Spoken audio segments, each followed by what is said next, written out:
Remue ménage. Remue ménage.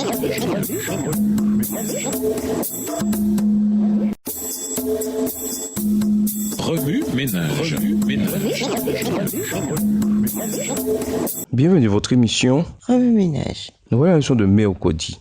Siège céleste de première classe. Lisons 1 Samuel 16, verset 7. 1 Samuel 16, verset 7. Et l'Éternel dit à Samuel, ne prends point garde à son apparence et à la hauteur de sa taille, car je l'ai rejeté. L'Éternel ne considère pas ce que l'homme considère. L'homme regarde à ce qui frappe les yeux, mais l'Éternel regarde au cœur. Pouvez-vous l'imaginer? 1 Thessaloniciens 4, verset 13 à 18. Le son assourdissant de la trompette. Une lumière plus éclatante que 1000 soleils. Une douce puissance par laquelle vous montez lentement vers l'épicentre du groupe de messagers ailés semblables à une nuit. Jésus est venu. Vous rentrez à la maison.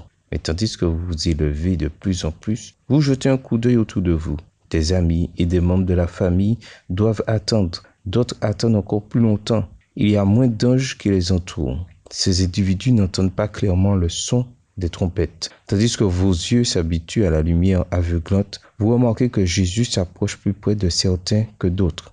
On dirait bien qu'il n'est pas très enthousiaste de sauver cela. Est-ce ainsi que vous vous imaginez le retour de Jésus? Ou avez-vous toujours assumé que Jésus nous aime tous également et qu'il éprouve le même enthousiasme de nous avoir tous avec lui au ciel? Et si vous assumez que Jésus est ainsi, vous comportez-vous de cette manière? Est-ce que vous cataloguez mentalement vos semblables comme s'ils appartenaient à la catégorie A ou à la catégorie B?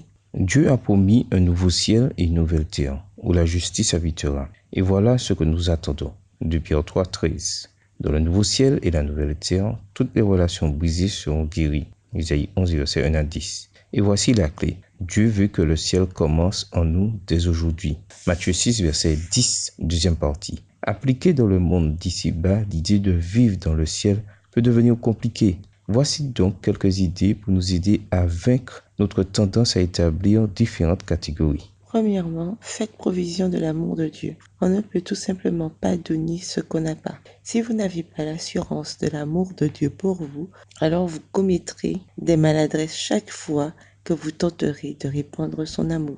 Luc 6, verset 45, 1 Jean 4, verset 19.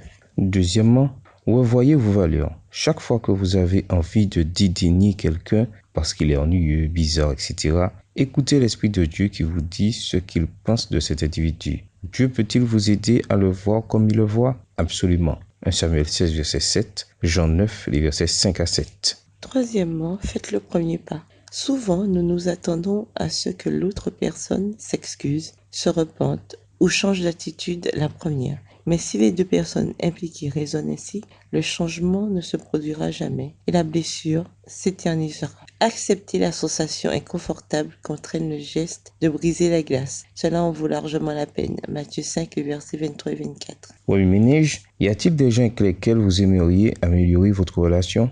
À qui vous pourriez pardonner? Avez-vous fait tout ce qui est en votre pouvoir pour opérer un changement? Quelle personne ne regardez-vous pas de la même manière que Jésus la regarde? Comment pourriez-vous changer votre perspective? Comment votre groupe d'études bibliques ou votre groupe d'église peut-il vous aider à atteindre les objectifs des questions 1 et 2? Au revoir. Et à demain si Dieu veut. Remue ménage. Remue ménage.